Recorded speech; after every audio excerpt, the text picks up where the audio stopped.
What's one of the things that you miss most over the last couple of months of this pandemic? There's a lot of things that we've had to give up, I know.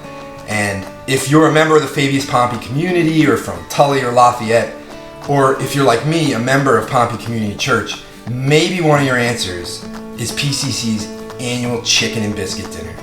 So today I thought I would just take a couple of minutes to help you see behind the curtain. Not that curtain.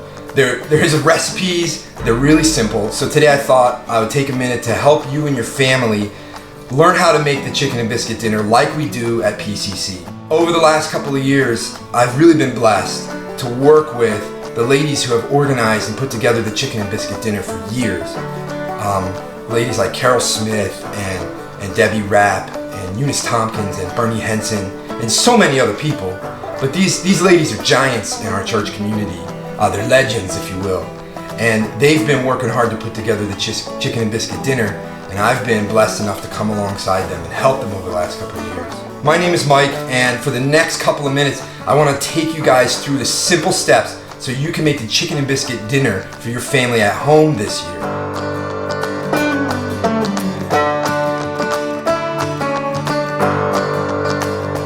Guess what, everybody? It's chicken and biscuit time.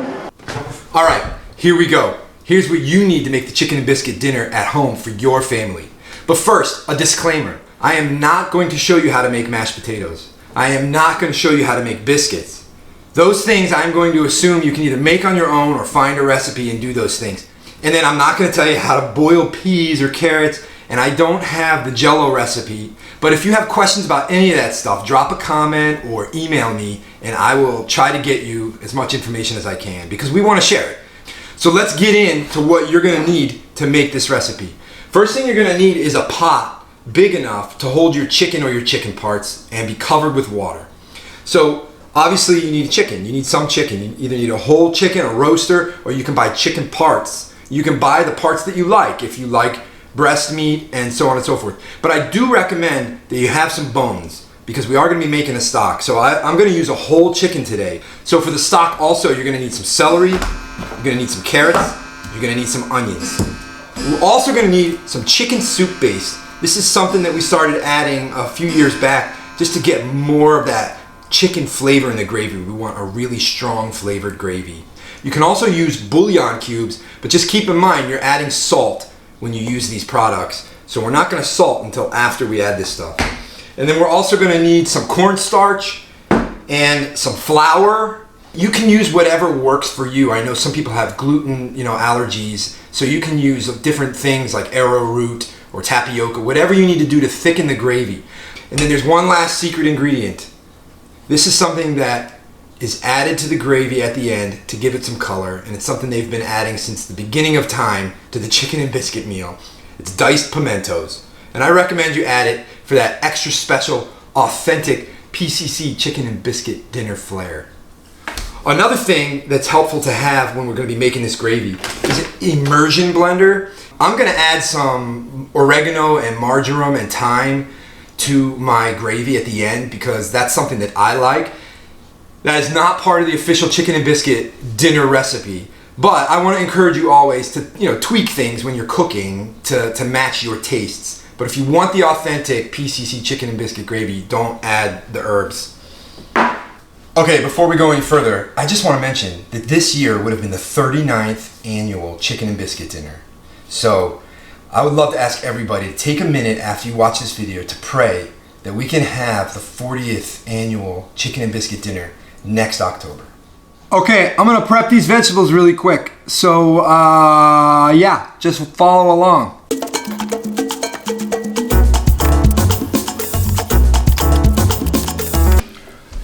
Okay, that's it for the vegetables. Yes, I did not peel the onion. I like to rinse it, but I like to leave the skin on because it adds some good color and nutrients.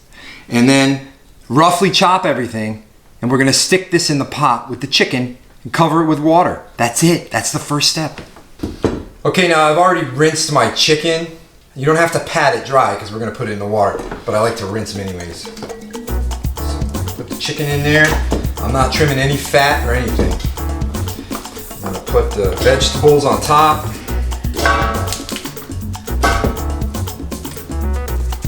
We're gonna cover it with water. Okay, so I'm gonna add a little bit of salt and pepper to this right now. Probably just like a teaspoon of each, depending on how much chicken you're cooking. We're gonna put it on the stove and we're gonna bring it to a boil, and then you can turn it down to like medium heat and let it simmer until the chicken is cooked. And we'll get to that when the time comes. Into the pot. So it could take an hour or so for that to simmer, maybe longer. Okay, a couple of quick notes. I just want to mention that cooking chicken, it's recommended that you cook to an internal temperature of 165 degrees. So what that means is, if you want to be 100% sure that your chicken is fully cooked, you need to have yourself a meat thermometer or some sort of thermometer that can measure to 165 degrees. And when you think the chicken is ready, you need to pull a piece out and stick your thermometer in there and make sure you're getting about 165 degrees. I just wanted to mention that. Figured I better. I just want to give a huge shout out to all the volunteers that work every year to make the Chicken and Biscuit dinner possible. There's so many people, I can't even name them all, but there's all these people that come and they pick all the chicken off the bones, and there's people that come and they peel all the potatoes, and then the people that come and help set up the dining room, and then our youth would come and serve. It's just been so amazing to serve with these people, and I miss everybody and I miss that fellowship. But now is the time to dig in to your time with your family, your opportunities to cook a home-cooked meal, and to sit around the table with your loved ones and enjoy their company. It's boiling, so turn it down to a simmer now.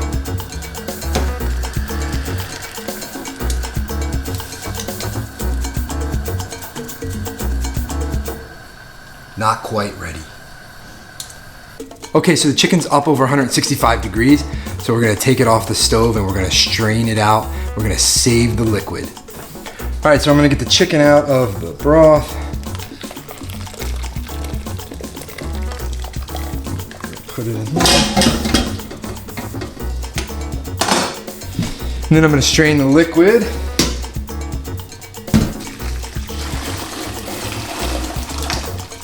So depending on the chicken that you use, or maybe the onions that you use, your stock might have a little bit of flecks in it, and that's okay. If you don't want those flecks in your gravy, you can pass it through a fine sieve or a cheesecloth or something like that. I'm not gonna do that right now though.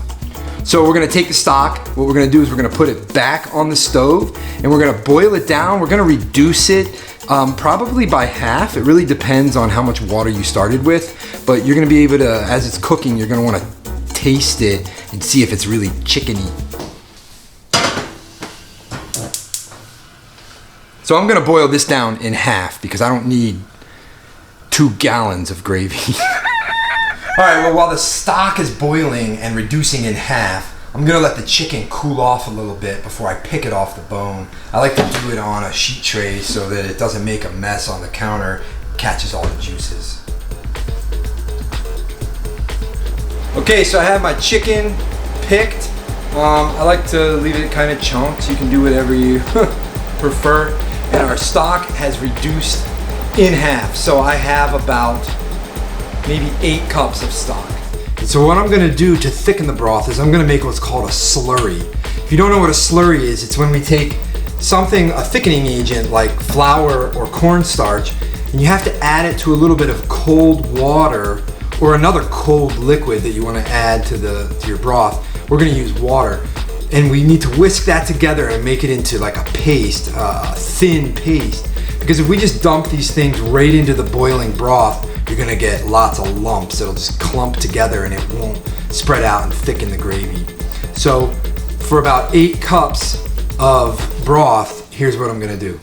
So this part is a little bit of a feel process to get it just right. So I'm gonna start with a 1/4 cup of the flour and a 1/4 cup of the cornstarch. And to that, we're gonna add enough water to just make like a thick liquid. So I'll show you that in a second.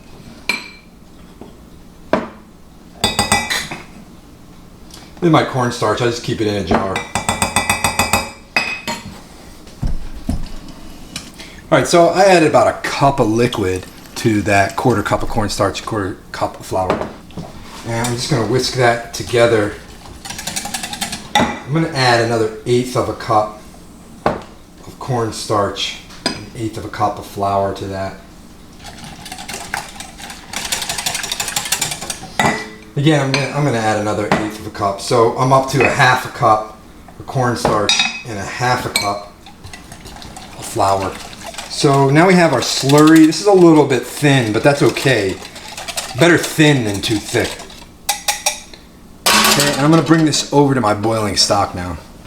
So if you don't have an immersion blender, this step you can do with a whisk, and that would be just fine. It's just a little more work. I like to use the immersion blender if I can. So while I'm waiting for my stock to come back up to a boil, I'm gonna taste it and see how it is on the chicken and salty scale. It's pretty good. I want to add a little more chicken flavor, so I am going to use some of this stock base.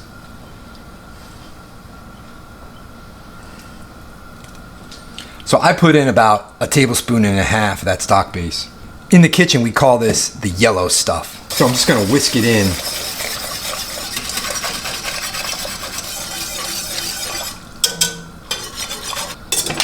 Let's let that come up to a boil. Okay, so we got a good boil going, so I'm gonna add the slurry, and I'm gonna use my immersion blender to do that. I tasted it, and the soup base that we added, it's got a nice chicken flavor. It's plenty salty. Between the salt that I added at the beginning of making the stock and the chicken base, I feel like it's salty enough. I am gonna add a little bit of pepper though. I like it with a lot of pepper. Okay, since it's been sitting for a minute, I'm just gonna whisk the slurry, make sure it's all combined. And get my immersion blender, and on the boil I'm going to add slurry. So I added about 75% of that slurry that we made. Alright, I added the rest of that slurry, and we might even need to make a little bit more. Okay, it's well blended. We're gonna let it simmer a little bit because at this point the flour needs to cook through to thicken it a little bit. Cornstarch is a pretty instant thickener when you add it to a boiling liquid. And you're gonna wanna be careful and watch that it doesn't boil over. You may have to turn it up and down a little bit if you don't have a lot of room in your pot. So we'll let it cook for a little bit and see how it thickens. See if we need to add more cornstarch or flour. You can see it's starting to boil up, and that's because the flour is cooking. So I'm gonna turn it down a little bit. And I'm just gonna keep an eye on it now as it simmers. So if you like your gravy on the thin side, I think that would have been enough for the 8 cups of liquid we started with. I think we ended up with a 1/2 cup each, flour and cornstarch. You can see it's pretty thin still, but it does coat the spoon, so it would be a nice thin gravy. I like it a little thicker, so what I did was I have another 1/4 cup of cornstarch and 1/4 cup of flour with about a 1/4 cup of water. We're kind of just gonna keep doing this until we get it to the thickness that we want. So just remember, every time you add more slurry, you're gonna need to simmer it for a little while to see the effects of the flour thickening. I think we finally got it to the right thickness, so we're pretty much done. Couple of other small steps. Okay, so here we go. Final step, mixing the chicken with the gravy and adding the final ingredients.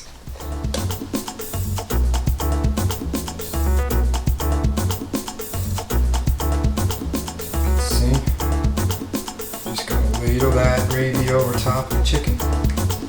Looks a little green in this light, but trust me, it's nice yellowy brown. Okay, I'm gonna mix that together. I'm gonna add more pepper. I said I love pepper. And now for the secret ingredient, the pimentos. We're gonna make sure we strain them out. We're gonna add them in. We're gonna mix it together. There it is, guys. Pompey Community Church Chicken and Biscuit gravy. Like that. There you go. Alright, so that's pretty much it, guys. I wish you the best of luck. I'm gonna try it real quick. Gotta do this, right? The on camera. Ooh. Needs more pepper.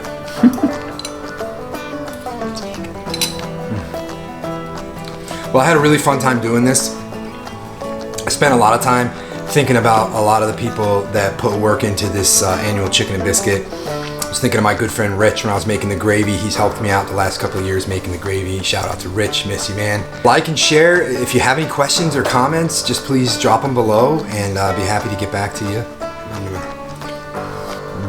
think I'm gonna go make some biscuits now. Carol, is that thick enough? It's pretty thick. I'm gonna get some more.